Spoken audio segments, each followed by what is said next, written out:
good news. For today, our good news is from Genesis chapter 22, verse 14. So Abraham called the place the Lord will provide Jehovah Jireh. And to this day it is said, on the mountain of the Lord it will be provided. Hallelujah. Ang lugar na iyo'y tinawag ni Abraham na ang Panginoon ang nagkakaloob, at magpahanggang ngayon sinasabi ng mga tao, sa bundok ni Yahweh ay may nakalaan. Praise be to God. Jehovah Jireh. Ang ibig sabihin ng pangalang ito ay ang Panginoon ang nagkakaloob. Mula sa pagsubok na ito ng Diyos kay Abraham, ating matututuhang paminsan-minsang sinusubukan ng Diyos ang pananampalataya ng kanyang mga anak. Ang pagsubok ay dapat ituring na isang karangalan sa kaharian ng Diyos. Ang Diyos ay mapagkakatiwalaang ilalaan ang kanyang presensya, biyaya, at lahat ng kakailanganin sa anumang pangyayaring naaayon sa kanyang kalooban.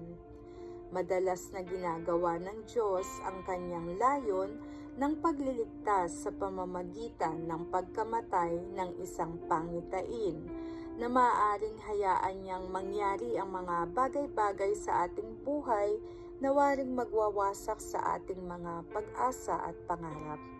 Matapos ang isang pagsubok sa pananampalataya, titiyakin, patitibayin, itatatag at gagantimpalaan ng Diyos ang mga mananampalataya.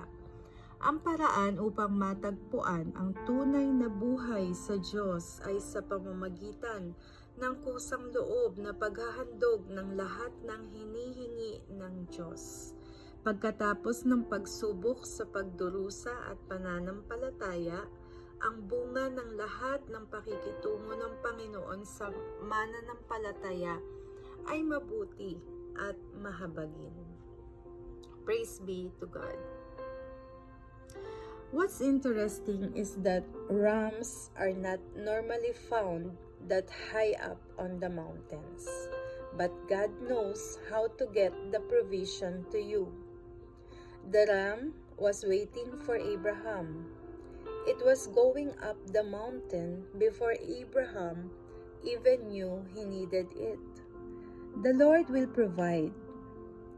God has some rams waiting for you. God has already lined up your provision, your abundance. Before you had the setback, God put the ram in place. Maybe you grew up in a family of luck and struggle. Don't worry. Rams are in your future. It may look as though you're stuck and can't get the funding to expand your business. Stay encouraged. A ram will be waiting for you. Jehovah Jireh, the Lord your provider, has already positioned exactly what you need in your path. Let's pray. Father, thank you that you are Jehovah Jireh, the Lord my provider. Thank you that I can set my trust in you completely to line up the provision I need. I believe and declare that all I need will be found in my path, and I will be amazed by your goodness. In Jesus' name, amen. Have a blessed Saturday, everyone. Till next good news.